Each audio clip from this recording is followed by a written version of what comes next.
성경 말씀은 시편 126편 1절로 6절까지입니다.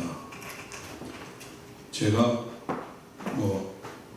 이렇게 일부러 맞추려고 그런 것도 아닌데 교동문은 순서대로 1편서부터 쭉 나오고 이렇게 하는데 오늘 성경 본문 말씀과 교동문 말씀하고 똑같이 일치가 됩니다. 하나님의 은혜라고 생각합니다. 제가 받들어서 공동하겠습니다. 여호와께서 시온의 포로를 돌려보내실 때에 우리는 꿈꾸는 것 같았도다. 그때 우리 입에는 웃음이 가득하고 우리 혀에는 찬양이 찼었도다. 그때 문나라 가운데에서 말하기를 여호와께서 그들을 위하여 큰 일을 행하셨다 하였도다. 여호와께서 우리를 위하여 큰 일을 행하셨으니 우리는 기쁘도다. 여호와여 우리의 포로를 남방 시내들 같이 돌려보내소서. 눈물을 흘리며 씨를 뿌리는 자는 기쁨으로 거두리로다. 울며 씨를 뿌리러 나가는 자는 반드시 기쁨으로 그 곡식단을 가지고 돌아오리로다. 아멘. 오늘 본문이 포함되어 있는 시편 126편은 패망한 나라 이스라엘 백성들, 나라를 잃은 백성들이 고향에서 먼 타국까지 끌려가서 노예 같은 포로 생활을 하다가 하나님의 은혜로 고향 땅으로 돌아가게 되는 큰 기쁨을 감동적으로 노래하고 있는 시입니다. 이스라엘 백성들은 온갖 고통과 치욕을 견뎌내면서 70년 동안의 포로 생활을 지나갔습니다. 단 하루도 조국과 고향을 잊어본 적이 없었습니다. 고향을 애타게 그리면서 나라 없는 서러움에 눈물을 흘린 적이 한두 번이 아니었습니다. 이스라엘 백성들의 그 포로 생활은 이루 말로 다 표현할 수 없는 그 아픔과 고통의 시간들이었습니다. 시편 137편에 보면은 이렇게 노래하고 있습니다. 우리가 바벨론의 여러 강변 거기에 앉아서 시온을 기억하며 울었도다. 돌아가지 못하는 고향 시온을 생각하면서 한없이 울었다는 것입니다. 장성한 나이에 끌려온 사람들은 대부분이 죽어서 이미 바벨론의 흙이 되었습니다. 새파란 청소년 시절에 끌려온 사람들은 이미 백발이 성장한 노인으로 변해버렸습니다. 그나마 나라가 조국이 건재하고 있었다면 언제든 다시 돌아갈 날을 고대할 수가 있었지만 이제 나라마저 망해서 없는 상황에서 아무것도 기대할 수가 없었습니다. 그러던 그들에게 전혀 예상치도 않게 고향으로 돌아가라는 이런 통보가 당도합니다. 독립운동을 한 것도 아니고 조국이 재건된 것도 아닙니다. 자신들이 한 것이라고는 포로 생활 하루하루 지내면서 이 70년 세월을 보낸 것이 다였습니다. 아무것도 한 것이 없는 그들에게 이 꿈에도 그리던 이 고향으로 돌아가도 된다는 이러한 통지가 도착한 것입니다. 약속을 잊지 않고 지키시는 신실하신 하나님의 은혜의 역사가 있었기 때문에 가능한 일이었습니다. 이 상황을 오늘 본문 1절, 2절은 이렇게 표현합니다. 여호와께서 시온의 포로를 돌려보내실 때 우리는 꿈꾸는 것 같았도다. 그때 우리 입에는 웃음이 가득하고 우리 혀에는 찬양이 찼었도다. 꿈이냐 생시냐 구분할 수가 없었다는 것입니다. 너무 벅찬 나머지 말을 잃고 웃음밖에 나오지 않는다는 것이었습니다. 가만히 있어도 찬양이 저절로 터져나와서 입을 다물 수가 없었다는 것이었습니다. 이렇게 큰 감동과 감격으로 희망과 꿈을 안고 신바람이 나서 조국에 돌아온 그들을 반기는 것은 폐허로 변한 성전과 다 타버리고 무너져버린 예루살렘 성뿐이었습니다. 그들이 가꾸고 생업을 꾸려가더니 논과 밭은 이 쑥대밭이 되어버렸고 잡초투성이에 이 돌무더기만 무성할 뿐이었습니다. 이 조국을 재건하는 일은 정말 이 산더미보다도 더 큰 엄청난 일이었습니다. 성전을 다시 세우고 집을 새로 짓고 터전을 갈고 닦고 성벽을 다시 세워야 되는 이 모든 감당할 수 없는 일 앞에서 모두가 넋을 잃고 털썩 주저앉고 말았습니다.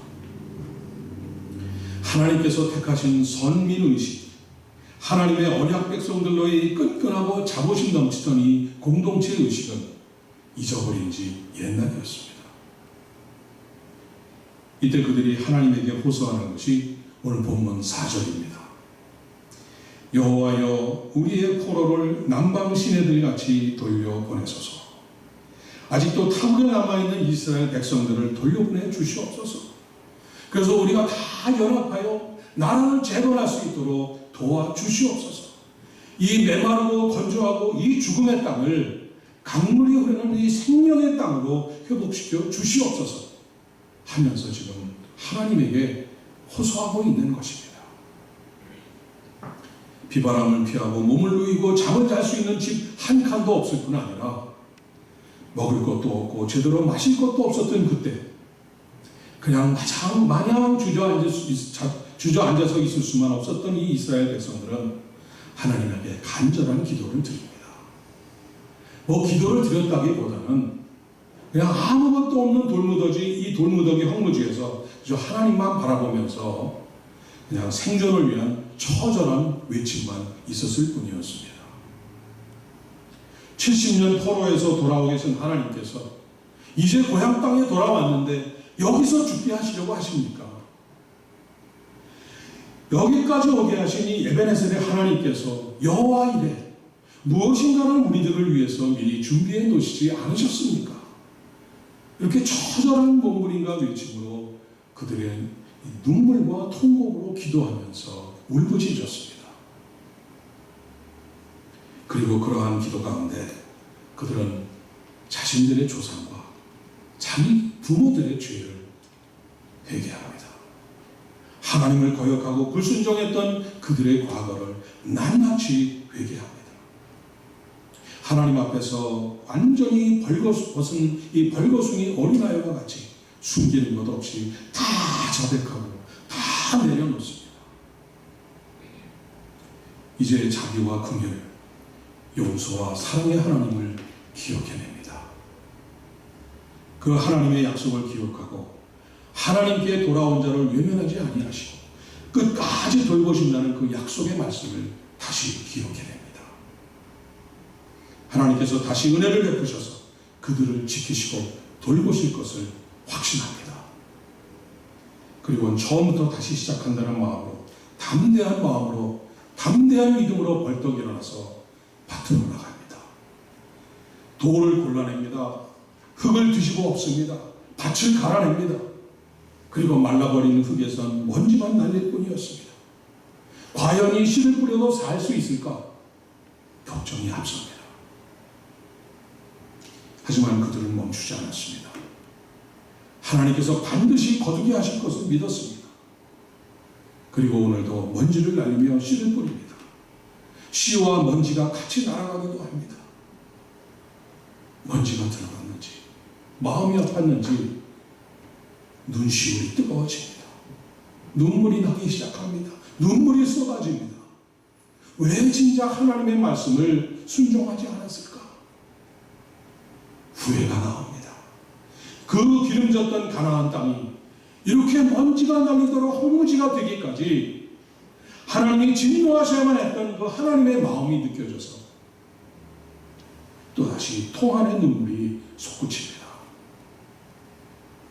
그들은 어제도 오늘도 내일도 눈물을 흘리며 씨를 뿌립니다. 땀방울이 빗방울같이 쏟아집니다. 포기하지 않고 씨를 뿌립니다. 하나님께서 반드시 기쁨의 추수를 거두게 하실 것을 굳게 믿고 씨를 뿌립니다. 더 이상 포로가 아닌 자유인으로서 이제는 남의 땅이 아닌 고향 땅에 돌아와서 내 밭에서 내가 씨를 뿌리게 하신 그 하나님의 은혜에 감사해서 감격의 눈물을 흘리면서 씨를 뿌립니다. 이 상황이 오늘 주제가 되는 본문 5절 6절에 잘 나와 있습니다. 우리 다 같이 한 목소리로 5절 6절 한번 보십니다. 눈물을 흘리며 씨를 뿌리는 자는 기쁨으로 거두리로다. 울며 씨를 뿌리러 나가는 자는 반드시 기쁨으로 그 곡식단을 가지고 돌아오리로다. 아멘. 아멘. 저희 은혜와 평강교회가 다음 주일에 교회 창립 5주년 5번째 생일을 맞습니다. 다음 주일엔 특별히 우리 김윤건 목사님께서 설교를 해주시고 광 목사님께서 축도를 해주실 것이기 때문에 오늘 제가 저희 창립 5주년 예배 설교를 미리 준비했습니다. 먼저 5년 동안 은혜와 평강교회를 인도하시고 이끌어주신 이 에베네셀의 하나님께 감사와 영광의 찬송을 올려드립니다. 또한 오늘까지 이르도록 한결같은 마음으로 교회를 사랑하고 섬기며 봉사를 아끼지 않으신 모든 교우 여러분들께 진심으로 감사의 말씀 드립니다. 하나님의 은혜와 여러분의 헌신이 있었기에 우리가 오늘 교회 창립 5주년을 지금 바라보게 되었습니다. 감사드립니다. 2012년 10월 7일 10월 첫째 주일에 곽사무엘 목사님 댁에서 사모님과 케이트 킴 이 세 사람이 모여 첫 예배를 드림으로 은혜와 평강교회가 시작되었습니다. 두세 사람이 내 이름으로 모인 곳에는 나도 그들 중에 있느니라. 이 주님께서 하신 약속의 말씀과 같이 주님께서는 첫 예배 시간부터 은혜와 평강교회와 같이 하시고 동행하시며 5년에 다다른 오늘에 이르도록 한결같은 사랑으로 우리를 인도해 주셨습니다. 얼마나 감사한지 모릅니다. 지난 5년 동안 우리는 한결같이 평탄한 길을 걸어온 것만은 아닙니다. 이런저런 시련과 아픈 시간들도 눈물의 시간들도 있었습니다. 심지어 큰 좌절 속에 교회 문을 스스로 닫으려고 결정한 때도 있었습니다. 그와 동시에 지난 5년 동안 교회를 둘러싼 이 목표 환경은 나날이 더 어려워졌습니다. 교회들은 그 빛을 잃어가고 소금은 그 맛을 잃어가기 시작했습니다. 세상으로부터 신뢰를 받기보다는 오히려 세상이 교회를 염려하기에 이르렀고 이제 사람들은 교회를 위해 손가락질하기 시작했습니다. 생명을 구원하는 이 교회의 문, 구원의 방주의 문을 아무리 열어놓고 들어오기를 권유하고 강권해보지만은 육신의 정욕, 이 안목의 정욕, 이생의 자랑에 붙잡혀 있는 그들의 귀와 눈은 너무 굳게 닫혀 있어서 그들을 돌이키기에 너무나 힘이 들고 어려운 것을 여러분이 매일매일 체험하고 계실 것입니다. 이런 힘든 여건 속에서도 우리 은혜와 평강교회는 아직도 빛을 잃지 않고 짠맛을 상실하지 않고 오늘까지 하나님의 뜻에 합당한 교회로 서기 위해서 안간힘을 다하고 있습니다. 그러나 우리 교회가 교회로서 감당해야 할 그 사명을 감당하기에는 아직 충분하다고 생각지 않습니다. 아직도 너무나 미약하고 연약해서 제대로 할 수 있는 것이 몇몇이 안 되는 그러한 상황인 것이 솔직한 고백입니다. 세상의 기업들도 창업한 지 적어도 3년이 되면은 이제 브레이크 이븐을 만들어서 안정이 되어서 정말 4년째서부터는 새로운 도약기로 시작되는 것이 경영의 기본입니다. 저희 은혜와 평강교회는 3년을 넘어서 5년이 다 되었습니다만 아직 도약기에 들어서지 못한 것을 부인할 수가 없습니다. 그러면 우리는 무엇이 정말 부족한지, 무엇이 진정 문제이고 무엇을 회개하고 수정해야 되는지 이러한 점들을 하나님 앞에 다 내려놓아야만 합니다. 우리 스스로를, 나 자신을 깊이 돌아보야만 합니다. 성장 없이, 변화 없이, 이 발달 장애에 걸린 이 어린아이와 같이 유아기 상태로 계속 머물 수는 없기 때문입니다. 우리는 문제의 핵심으로 깊이 내려가야만 합니다. 나 스스로 먼저, 말씀이 검 앞에 나 스스로를 먼저 세워놔야 합니다. 어느 기독교 단체에서 교회를 떠났거나 나오지 않는 사람들을 대상으로 설문조사를 한 일이 있었습니다. 그 설문 중에 하나가 당신은 어떤 교회에 다니고 싶습니까? 라는 것이었습니다. 여러분은 어떤 교회에 나가고 싶고 어떤 교회를 꿈꾸십니까? 우리 은혜와 평강교회가 어떤 교회가 되기를 바라시고 원하시고 기도하고 계십니까? 사랑이 넘치는 교회에 가고 싶다. 나를 인정해주는 교회에 가고 싶다. 나를 행복하게 만들어주는 교회에 가고 싶다. 설문조사에 가면은 이러한 대답들이 주류를 이뤘습니다. 이런 생각은 잘못된 것이 아니고 너무나 자연스러운 것입니다. 그래서 요즘 가장 많이 등장하는 교회 이름이 행복한 교회입니다. 그래서 여러분 인터넷에 찾아보시면은 한국뿐 아니라 미국의 이 큰 도시마다 이 행복한 교회가 얼마나 많은지 모릅니다. 시애틀 행복한 교회, 시카고 행복한 교회, 마이애미 행복한 교회, 가는 곳마다 행복한 교회가 있습니다. 이제는 행복한 것도 모자라서 즐겁고 행복한 교회, 늘 행복한 교회까지 등장했습니다. 그만큼 교회에 나와서 행복을 얻고 싶은 마음이 있기 때문입니다. 그런데 이렇게 행복을 찾기 위해서 교회에 나오는 것은 좋은데 너무 행복한 것을 찾게 되면 신앙의 본질을 잊어버릴 수가 있습니다. 어느 교회 주일학교에서 성탄절 발표회를 했습니다. 아이들이 저마다 예쁘게 치장을 하고 나와서 찬양도 부르고 무용도 하고 연극도 했습니다. 그리고 또 즐거운 시간을 가졌고 많은 선물도 나눠 가졌습니다. 맛있는 음식을 나누고 또 케이크까지 같이 나눴습니다. 이제 끝날 때가 되어서 선생님이 한 어린이에게 야, 너무 잘했는데 네가 오늘 끝나는 기도를 대표로 좀 해주겠니? 예, 어린아이가 나왔습니다. 이 어린아이가 이렇게 기도했습니다. 하나님, 우리는 오늘 너무너무 재미있게 지냈어요. 그런데 하나님도 여기 같이 계셨으면 참 좋을 걸 그랬어요.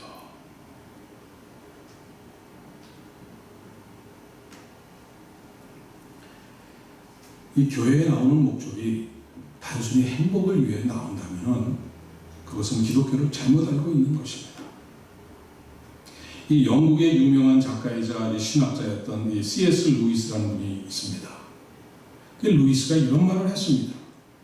나는 행복해지려고 종교를 찾지 않는다. 그런 행복이면 와인 한 병을 가지고도 얼마든지 느낄 수 있는 행복이다. 만일 당신이 행복을 추구하기 위해서 종교를 찾는 사람이라면 나는 굳이 당신에게 기독교를 믿으라고 말하고 싶지 않다.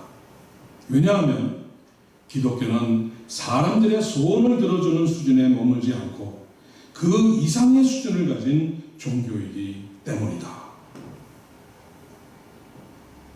여러분, 교회는 행복을 위해 존재하지 않습니다. 교회는 그보다 훨씬 더 실제적이고 더 높은 가치를 추구하기 위해서 존재합니다. 바로 여러분의 가장 소중한 생명을 위해 존재합니다. 세상에서 그 어느 것보다도 더 중요한, 가장 중요한 여러분의 생명, 영생에 관한 것을 다루기 위해 존재하는 곳이 바로 교회입니다. 오늘 교회들의 가장 큰 문제가 이 소중한 생명을 뿌리지도 않고 거두려고 하는 데 있습니다. 심지도 않고 열매를 거두려고 하는 것입니다. 교회에 대한 많은 통계자들의 공통점이 해가 갈수록 이 교인들의 숫자가 줄어들고 있다는 것입니다. 그러면서 교회들이 뿌리지도 않고 심지도 않고 어떻게 더 많이 거둘 것인가만 고민하고 있는 것입니다. 그러다 보니까 일부의 돈 많고 재력 있는 교회들은 엉뚱한 씨를 뿌리고 있습니다. 커피숍을 운영합니다. 책방을 운영합니다. 건물을 키웁니다. 시설을 확장합니다. 아이들 놀이방을 만듭니다. 체육관을 짓습니다. 좋은 위치에, 풍광이 좋은 위치에 기도원이라는 이름으로 휴양시설을 건축합니다. 이제 겨우 교회에 다녀보려고 영생의 문제로 고민하는 이 초신자들의 마음을 흔들어 놓습니다.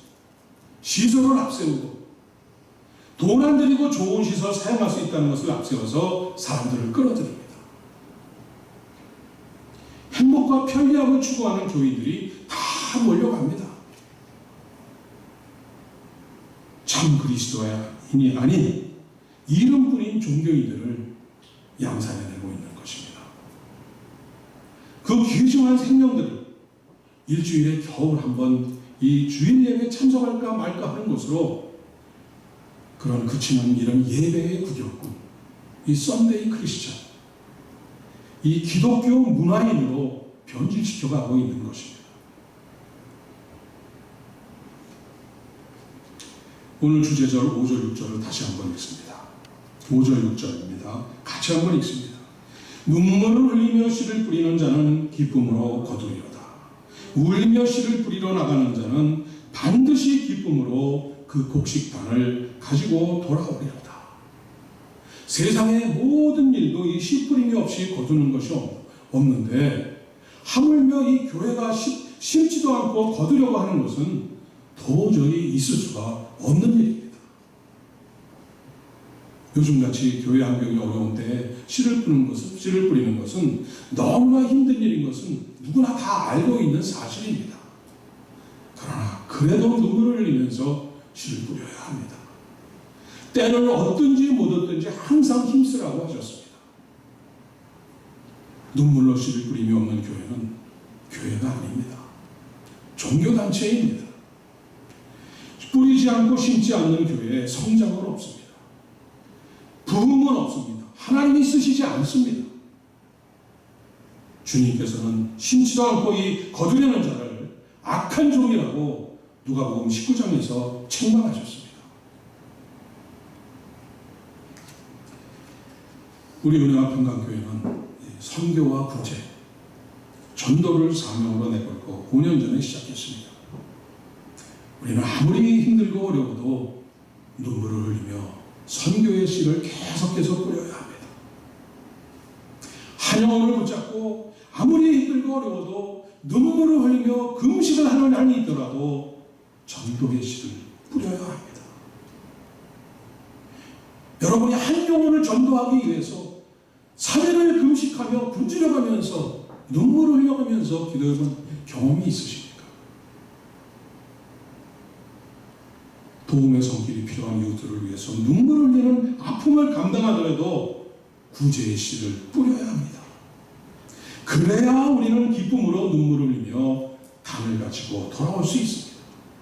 그래야 감사의 눈물을 흘리며 열매를 갖고 돌아올 수가 있는 것입니다. 그래야 하나님께서 우리들을 돌아보시고 기뻐하시면서 우리 교회에 놀라운 부흥의 역사를 부어주시는 것입니다.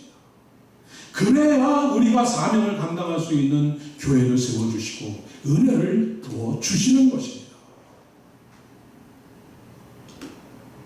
지난 화요일 저녁에 5년 만에 처음으로 찬양과 기도의 시간을 가졌습니다. 참석하신 모든 분들이 너무나 은혜롭고 좋았다고 말씀하십니다. 저는 그날 우리 교회의 가능성을 다시 한번 보았습니다. 정녕 하나님께서는 상한 갈대를 꺾지 아니하며 꺼져가는 심지를 끄지 아니하시는 분인 것을 다시 한번 확인하는 시간이었습니다. 저는 그날 저녁 성령의 임재하심을 체험했습니다. 교회의 시작은 성령님께서 2000년 전 마가의 다락방으로 성령 강림하심으로 시작되었습니다. 그래서 교회의 부흥은 오직 성령님의 임재하심으로만 시작될 수 있습니다. 교회에서 성령의 역사 없이, 성령 체험 없이, 성령 충만 없이 하는 모든 일은 거짓이고 체면이고 위선입니다. 반드시 성령 충만이 있을 때 변화가 시작됩니다. 저는 그날 성령님이 인도하시는 대로 순종했고, 여러분이 움직이기 시작하는 것을 제 눈으로 직접 보았습니다. 여러분의 성령님을 향한 그 뜨거운 갈망을 제가 보았습니다. 이제 회를 거듭할수록 더욱 놀라운 성령의 체험과 성령 충만의 기름 부으심의 역사가 일어날 것을 믿습니다. 놀라운 치유와 회복의 역사가 이제 일어날 것을 믿습니다. 이 자리에 들어와서 기도드리는 사람 가운데 치료하지 못하던 그 불치병이 완쾌가 되는 놀라운 역사가 바로 이 자리에서 저는 일어날 것을 믿습니다. 사랑하는 여러분, 이제 5년 된 우리 교회는 성령으로 충만하여 다시 일어서야 합니다. 씨 뿌리는 일이 아무리 힘들어도 성령의 인도하심 따라 순종으로 나아갈 때 우리의 흘리는 그 눈물을 하나님께서 닦아주실 것을 믿습니다. 이제 5주년을 함께 맞으며 우리 온 성도가 하나가 되어서 전도의 씨를 뿌립시다. 선교의 씨를 뿌립시다. 구제의 씨를 뿌립시다. 믿음의 씨, 소망의 씨, 사랑의 씨를 뿌립시다. 우리가 선을 행하되 낙심하지 말지니 포기하지 아니하면 때가 이름에 거두리라고 약속하셨습니다. 눈물로 씨를 뿌리는 여러분에게 기쁨의 눈물로 거두는 놀라운 해가 임하시기를 주님의 이름으로 축원드립니다. 기도하겠습니다. 아버지 하나님, 5주년이 되기까지 한결같은 사랑으로 우리 은혜와 평강교회를 이끌어 주시고 온 성도들과 그 가정을 지켜주심을 감사드립니다. 이제 5주년을 맞아 저희들이 새롭게 결단하였습니다. 눈물을 흘리더라도, 눈물을 흘리는 고통을 감수하고서라도 열심을 다해서 씨를 뿌리는 삶을 살기로 결단하였습니다. 먼저 저희 모두가 성령 충만하게 하여 주옵소서. 말씀으로 새로지게 하여 주옵소서. 능력으로 충만하게 하여 주옵소서. 찬양과 기도를 드릴 때에 놀라운 성령이 임재와 충만함을 체험하고 성령께서 만져주심을 체험하는 놀라운 역사들이 있게 하여 주옵소서. 감사와 기쁨의 열매를 거두어 아버지께 바치는 우리 모두와 은혜와 평강교회가 되게 하여 주옵소서. 예수님의 이름으로 기도드립니다. 아멘.